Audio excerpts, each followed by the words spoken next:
Hello. Welcome to this Christmas Eve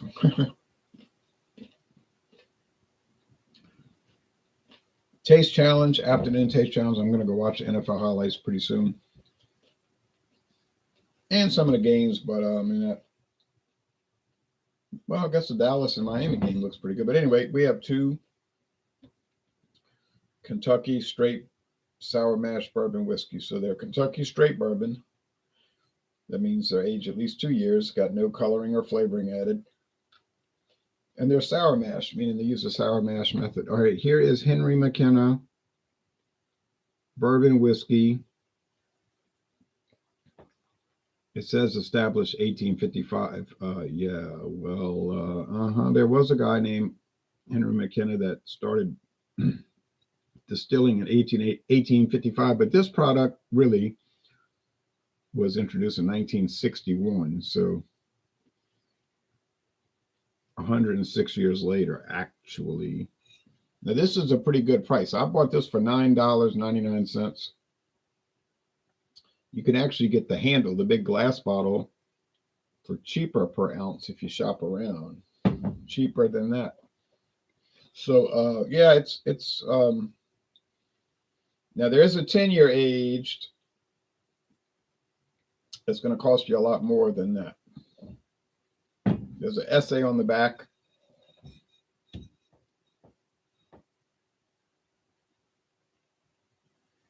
You can read that if you want, because the website only lists the bottle sizes. I put the link below. They tell you they make a handle, a liter, and this 750.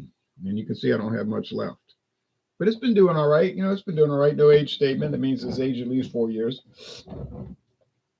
Here's the competitor, Jim Beam Black, aged 8 years. Age statement, sour mash, Kentucky straight bourbon whiskey. Introduced in 1992, but replaced in 2015 by Jim Beam Black Extra Aged, which is not listed as a sour mash. I know that because I checked the bottle yesterday when I was at a local grocery store. All right, so, but that was the sour mash, 8-year age, 86 proof. Did I put that in the notes? 86 proof.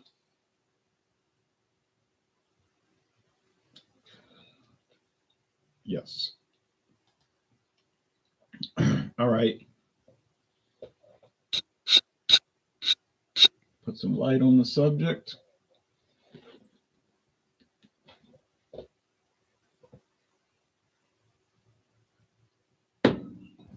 I like the brown. I like brown. My father always says, "Why do you like that color? That's a terrible color." You know, like those terrible colors. I used to tell him I always wanted to get a 1987 Mustang LX 5.0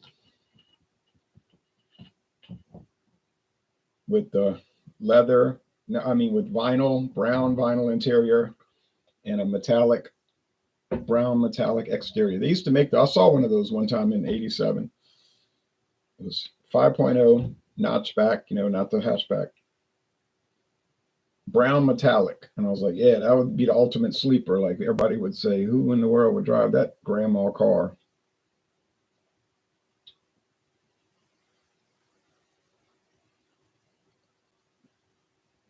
Or I wanted to get like an 86 Chevrolet Camaro with brown metallic exterior and brown vinyl interior. They made those. Guess they weren't popular. I guess I have unusual taste.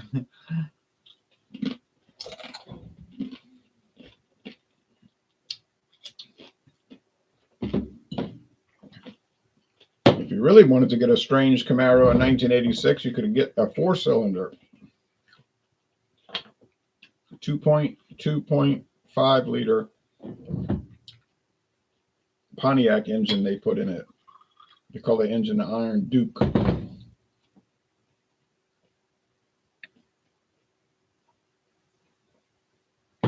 Not a fast engine, not, just an economy 4-cylinder, but they would never break. It's like those Ford Escort engine, those Ford Escort 4-cylinder engines. The whole car could be falling apart. The engine would never stop running.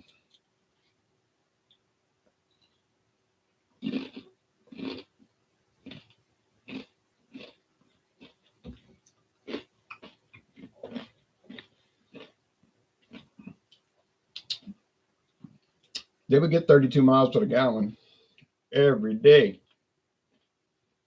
Every day, 32 miles per gallon. I ought to know. I had an 81 Mustang with that 4-cylinder, 2.3 liter. That 2.3 liter they introduced in 1974.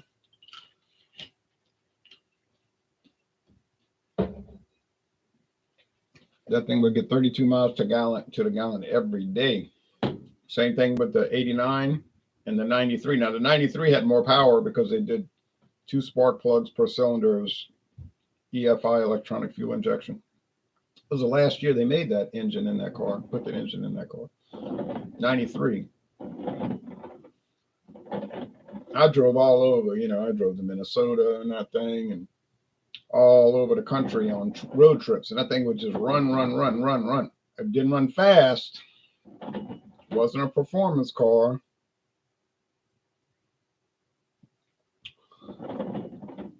It was 5-speed manual, cruise control. Semi luxurious, but you know what I'm saying. But that royal blue metallic exterior. Had the blue interior.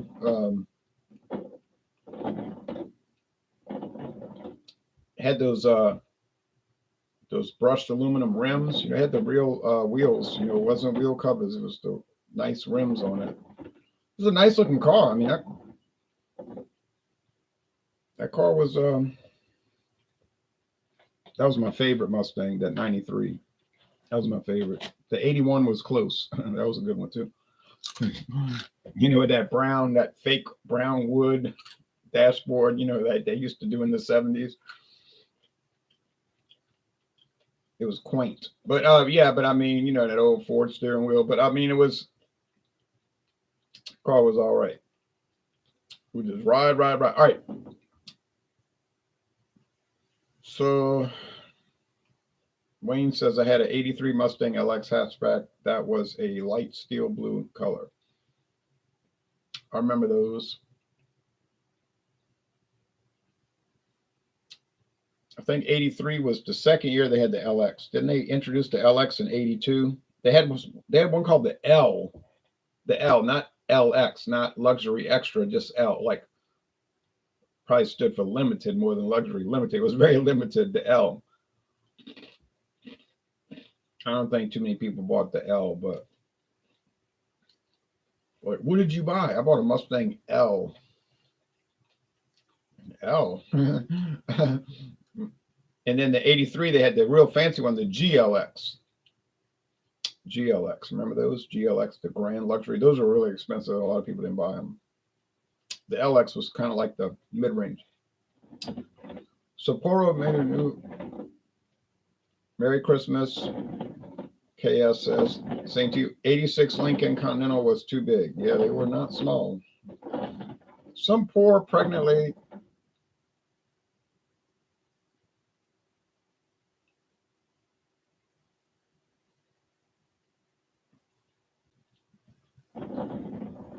That accident completely destroyed my front end. I'm not sure, but mine was an LX. Now I just drive my Toyota Corolla. Yeah, those are really reliable. I know I had a 2006. Thing would never break. Okay. I'd buy one again. I have that Nissan now. That thing's good. Love driving that Nissan 4-door. All right. It's basic. You know what I'm saying? Like it's white with black trims, like the blandest looking car ever. I didn't buy the fancy paint version, but I got it for cheap. I have a 2017 with 133,000 miles on it. For a Corolla, you're just breaking it in. Okay. I know which is which by looking. This has got to be the Jim Beam, and I'm going to tell you why. It's clear. And if you notice, the Henry McKenna is hazy. Maybe you can't see it. I can see it clearly from my direction, from where I'm sitting.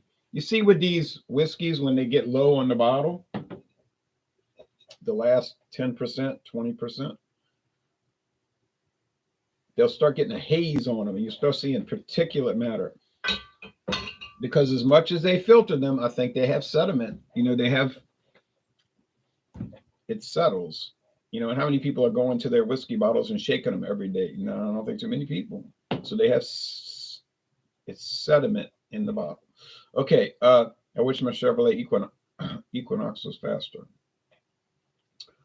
I bought it used. Oh, you bought the Corolla used. Okay, so I don't care about performance. Like, really, I was never into that. I'm not against it. Don't worry, I'm not against it. If you want to buy a 1965 Mustang with that 289K engine, that with the little racing flags on the air filter cover. I'm talking about the little racing flags, the high performance. That's what it was called, 289K HO, high output. Go ahead, buy it. I mean, doesn't matter to me. You better check your numbers though, because they got a lot of people trying to fake those out there, trying to sell fake ones.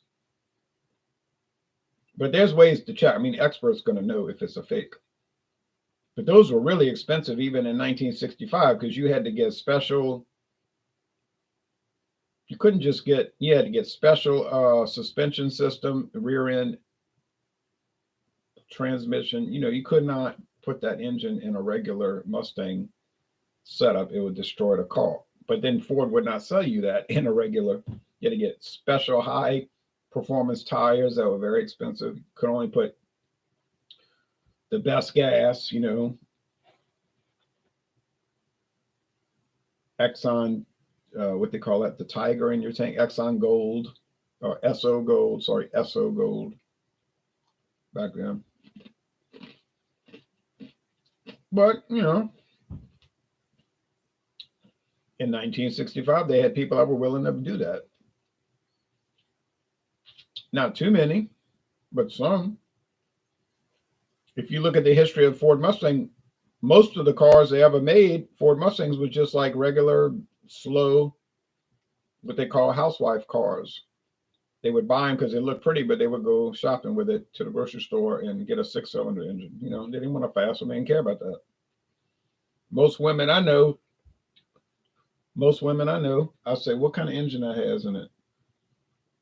They'll say to me, oh, a car engine. You know what I'm saying? Like, I said, but is it a 4-cylinder or a 6-cylinder? They don't know what I'm talking about. So, they don't look at that when they go to buy the car. Generally, they'll say, does it have? I want to look at the colors. Oh, the seats are pretty. Stuff like that. Not what's the 0 to 60 numbers. Some men do. But all men buy today is trucks. Okay. Enjoying the car talk. Merry Christmas, Jay says. 1920 Beer Baron. I miss my 77 Ford Ranchero. Oh, yes. I remember the Ranchero and the El Caminos. My neighbor across the street's got an 87 El Camino, the last of the El Caminos. All right. Time to roll, but not in a car and with the whiskey car. I gotta watch NFL highlights.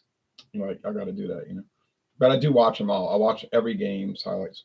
Just kidding, but that was a technically classified on my title and registration as a truck. Yeah, a truck.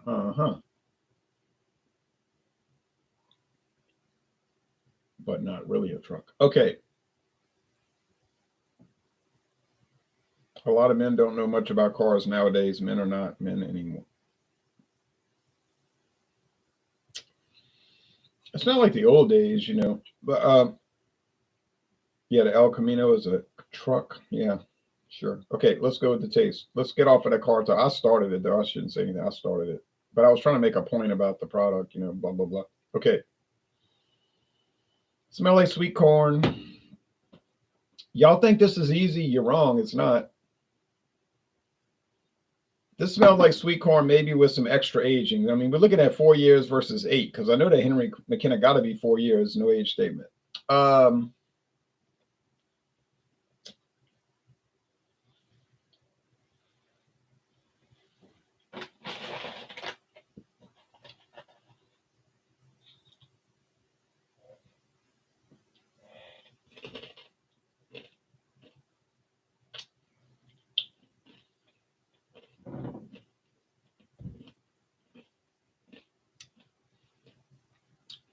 If you think you can do it correctly or better than I can, I would not take issue with that. I would not be offended by that, and I would not be insulted by that. Actually, I'd be happy about it because it would give me something to watch. Go out there, make the live taste challenge blind. Got to be blind. You don't prove much looking at the products. And let's see how good you are telling these bourbons apart. You might be better. You might get it 100% of the time. I don't know. But I bet you won't.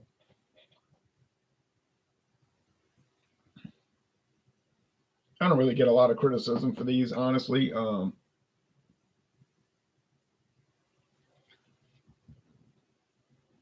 I do sometimes though, but then the people doing it don't ever produce any content. Like it's like, well, where's your challenge? Oh, I'm busy. You're not too busy. So aroma, it's a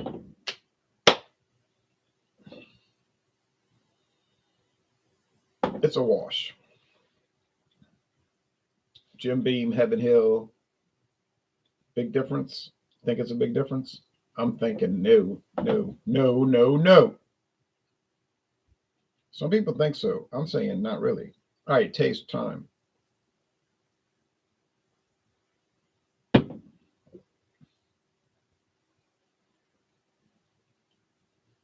All bourbons are whiskeys, but not all whiskeys are bourbons. Correct. They have corn whiskey. Straight corn whiskey is not bourbon. There are legal definitions that create such separation, just like cars and trucks. Right, right, right. Some people can't seem to grasp that, but that's the facts, Jack. This tastes very nice. It's smooth. It's mellow. It's mild. It's easy drinking. It's in no way remarkable. If you drink this, you're not going to say, "Oh, this changes the way I think about bourbon." No, it's just like regular old bourbon whiskey, which most people have tried. So we get it. Um,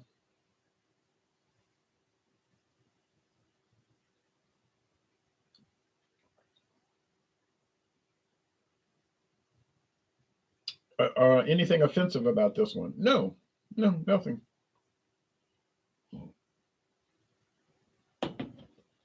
Nothing offensive. On the other hand, nothing remarkable. It's not tannis root. It's just regular old Lipton's tea. You know what I'm saying? All right. No, I mean,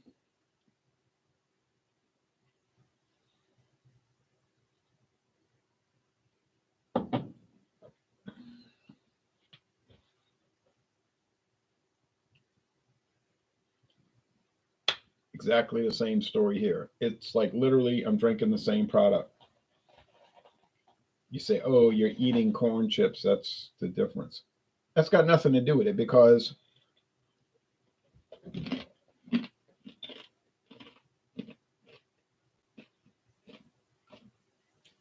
I have to eat something.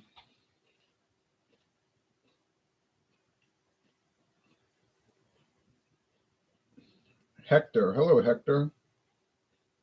Going to visit the Aztec pyramids. It sounds like a good thing to do. Wayne says, I had a straight rye whiskey yesterday, which almost seems like a completely different beverage from a classic bourbon, but I still like both. It is different because it's different grain. This is corn. That's rye.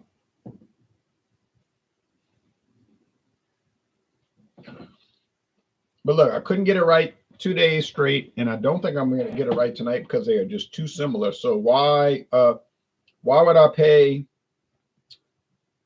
$22 for this to my regular bottle when I could get this for $9.99? The answer is I would never do that. I would never do that. I would not pay twice the price over. I would not pay over twice the price to get nothing. You're getting nothing. You're paying. You say you ain't getting no good bourbon for no $9.99. Oh, really? Okay, do the test. I'm saying do the test. Don't talk about it. Do it. Anybody can talk about it. Oh yeah, I know my. Okay, go to Hawaii. I'd like to go to Hawaii when they had a sporting event, like if Tulane or one of my local teams was playing the University of Hawaii. That would make the trip fun. I don't care about the beach. I believe in you, Jay. You can do it, Ron. Clinking the beer mugs. Well, I don't know if I can do it. I could try to do it. All right.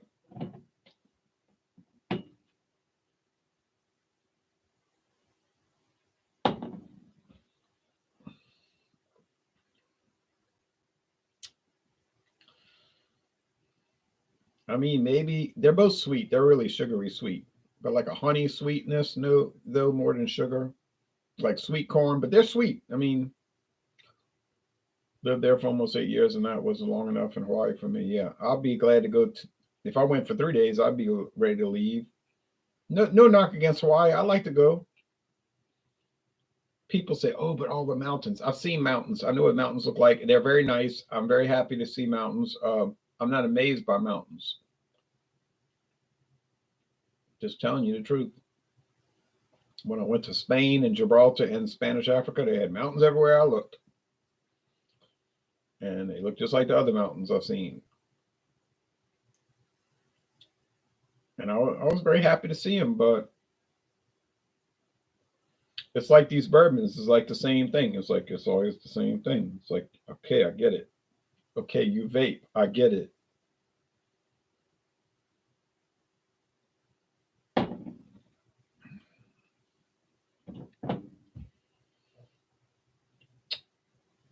But I would like to go to Hawaii for the sole reason to say I've been to Hawaii. That seems like a very idiotic reason to go, perhaps, but that is the reason because I've been to 49 states, so it's one left. You say, what does that accomplish? Oh, it doesn't accomplish anything. These taste challenges don't accomplish anything. I don't want to allude. I don't want to make any illusions, or illusions about that. No, they don't accomplish anything.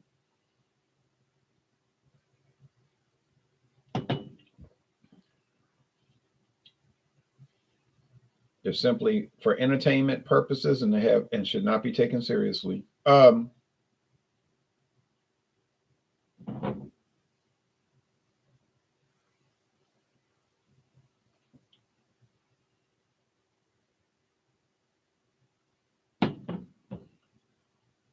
They taste the same. I'm just telling you, these taste the same. I'm going to say that might be the Jim Beam because it seems like it might be a little more roasted, with the charred oak. Not roasted, charred oak. It is. I got it right. Oh, yay. Barely. All right. So this is a tough thing. I'll be back tomorrow, hopefully, with another one, and it'll be just as tough. And it'll prove what I'm saying. They're all about the same. They are all about the same. Thanks for watching, which means they're all really good.